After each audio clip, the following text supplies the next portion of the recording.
Have you ever felt that certain relationships in your life seemed more like a burden than a blessing?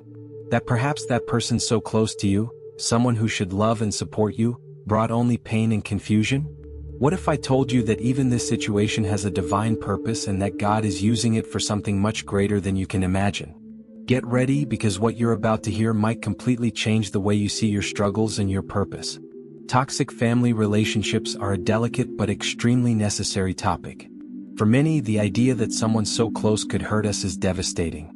But the truth is, God never wastes pain. Every tear you've shed, every moment of isolation or confusion, was a piece in the puzzle of the purpose He has for you.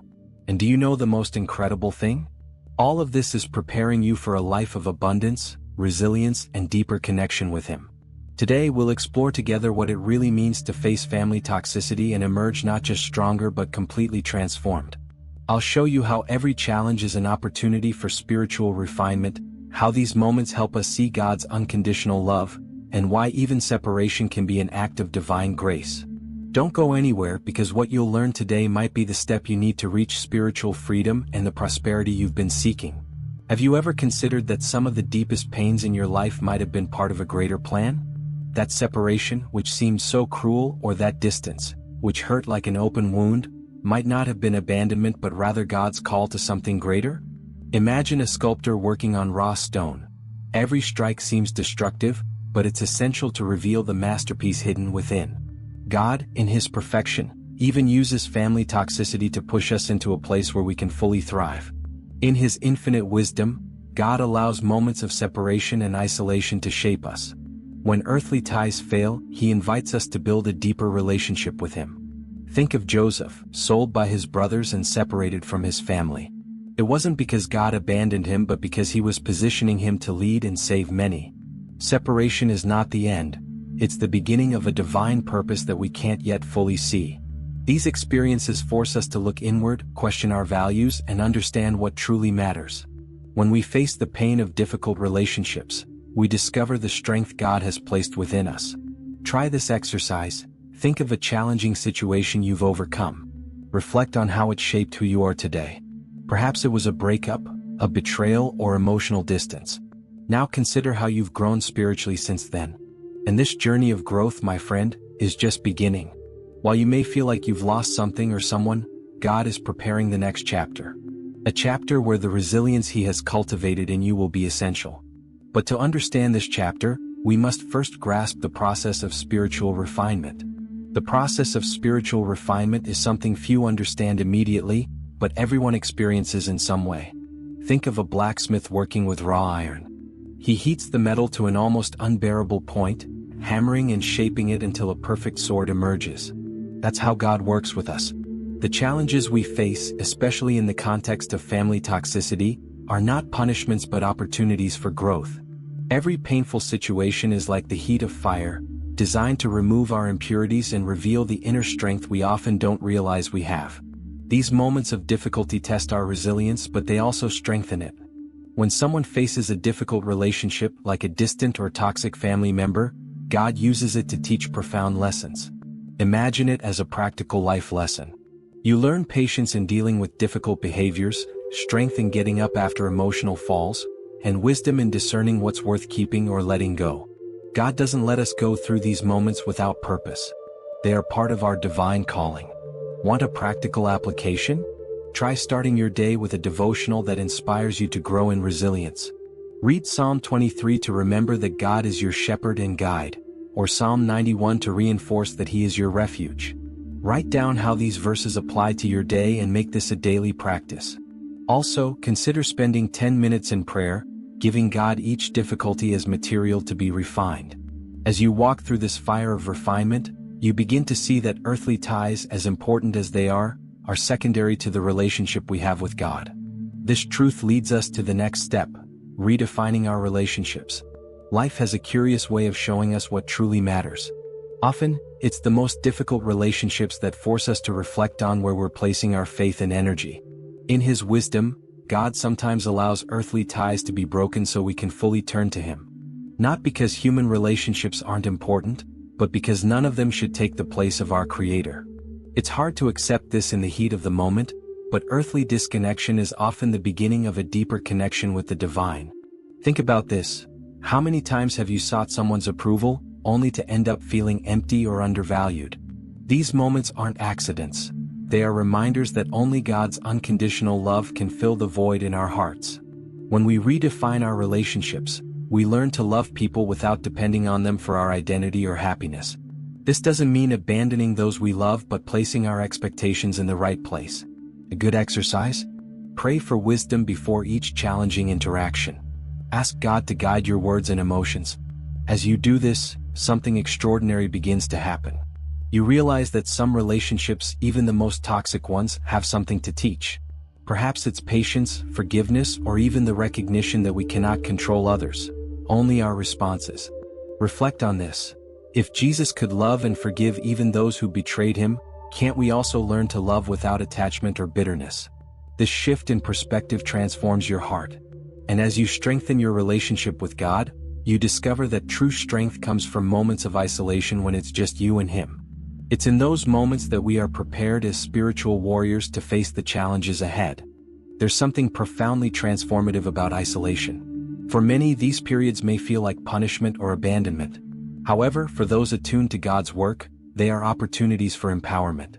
Think of the great warriors in the Bible. Moses was called in the desert, David faced giants alone, and even Jesus spent 40 days in the wilderness before beginning his ministry. These moments of solitude were essential to prepare them for the challenges ahead. And that's exactly how God is working in you, shaping you into a spiritual warrior. These periods of struggle are like spiritual gyms, where resilience is built. When external voices quiet down, God's voice becomes clearer.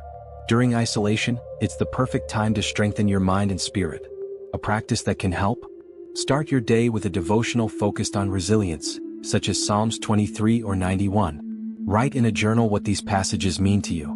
This not only brings you closer to God but also trains your mind to see challenges as opportunities. Isolation also reveals your inner strength. It's in this environment that you learn to trust God to sustain your emotional and spiritual needs. Perhaps you've faced situations where it seemed like no one understood your pain or struggle. But remember, these moments are not for others to see your strength but for you to realize the power God has placed within you. Like a soldier training out of the public eye, you are being prepared for greater battles. And when those battles come, you'll be equipped, not just to withstand but to triumph with confidence and grace. Yet even with all this strength and preparation, there's something we must never forget: God's call to honor, even those who have caused us pain. That is the true measure of our spiritual maturity. Honoring those who have hurt us might seem like an impossible mission. After all, how can we offer respect and love to someone who may have caused us so much suffering? But in God's eyes, the call to honor is not about what others have done or failed to do. It's about who you are becoming. Honoring is a reflection of your spiritual maturity, an obedience that transcends past pain. In Ephesians 6 verse 2, we are instructed to honor your father and mother, not for human merit but because it pleases God. This kind of honor doesn't mean agreeing with everything or accepting toxic behavior. It's about recognizing that God can use even the most difficult relationships for his divine purpose. Think of a hard conversation you need to have or a letter you could write, expressing gratitude for the positive no matter how small. These actions don't validate the past but free you from resentment that can corrode your soul. When you honor, you not only grow spiritually but also provide a powerful testimony of faith. Imagine someone watching your life and seeing how you treat those who hurt you. That could be the catalyst for them to seek God. More than words, your attitude reflects God's unconditional love. This is the kind of strength that inspires and transforms the world around you. And while honoring requires effort, it also brings freedom. You free yourself from the need for revenge or approval, walking in peace with God and yourself. After all, the true spiritual warrior doesn't fight against people but against anything that tries to separate their soul from God. This is the culmination of everything we've discussed so far and perhaps the climax of this journey of overcoming and spiritual refinement. Have you realized that the greatest transformation in your life comes from the most painful situations? God uses what the world calls failure to write the most powerful stories. The person who hurt you, the relationship that left scars, all of it was a stage set by him to shape your heart and soul.